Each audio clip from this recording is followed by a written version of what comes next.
How do people choose a peptide supplier? Avoiding scams, fake COAs, and costly mistakes. One of the most common questions I see online is, where do people get their peptides? But I think that's actually the wrong question. The better question is, how do experienced peptide users decide who to trust? Today I want to talk about supplier selection, certificates of analysis, third-party testing, common scams, and why keeping accurate records is so important. Before we begin, a quick disclaimer. This video is for educational purposes only. I am not recommending any supplier, product, protocol, or treatment. Always do your own research and consult qualified healthcare professionals regarding medical decisions. Now let's get started. If you've spent any time researching peptides, you probably noticed there are hundreds of websites claiming to have the highest purity and the best testing. The problem is, they all say it. As a newcomer, it can be extremely difficult to know who is trustworthy and who is simply good at marketing. So what do experienced peptide users typically look for? The first thing is reputation. How long has the supplier been around? What are people saying about them in communities?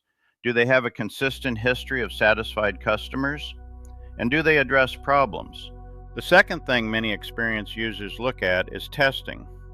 Most suppliers provide something called a Certificate of Analysis, or COA. But here's an important point. A COA by itself does not automatically prove quality. A document can look professional without telling the entire story. That's why many experienced users place significant value on independent third-party testing performed by reputable laboratories. Another thing people watch for is consistency. Can the supplier consistently provide products that meet expectations over time? Or do reviews constantly fluctuate? Consistency often matters more than a single impressive test result. Now let's talk about some common red flags. Warning signs can include extremely low prices that seem too good to be true, no testing information at all, or poor communication, constant website changes, payment methods that offer little protection, or claims that sound almost magical.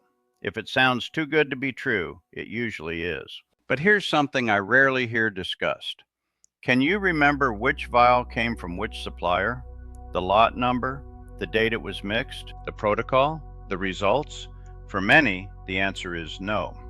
Information gets scattered across notebooks, spreadsheets, and text messages. And that's one of the reasons I decided to build Peptide Vault.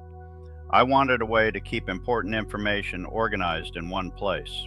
Inventory, reconstitution details, dose history, personal notes, lot numbers, supplier information, and observations over time. Most importantly, I wanted that information to remain private and under the user's control. Whether someone chooses to use peptides is a personal decision. But if you're going to do research, keeping accurate records can be incredibly valuable, especially when discussing your history with a healthcare professional. My goal is simple: help people make informed decisions, avoid common mistakes, stay organized, and take control of their own data. If you'd like to learn more about Peptide Vault, visit peptidevaultapp.com. Thanks for watching, and I'll see you in the next video.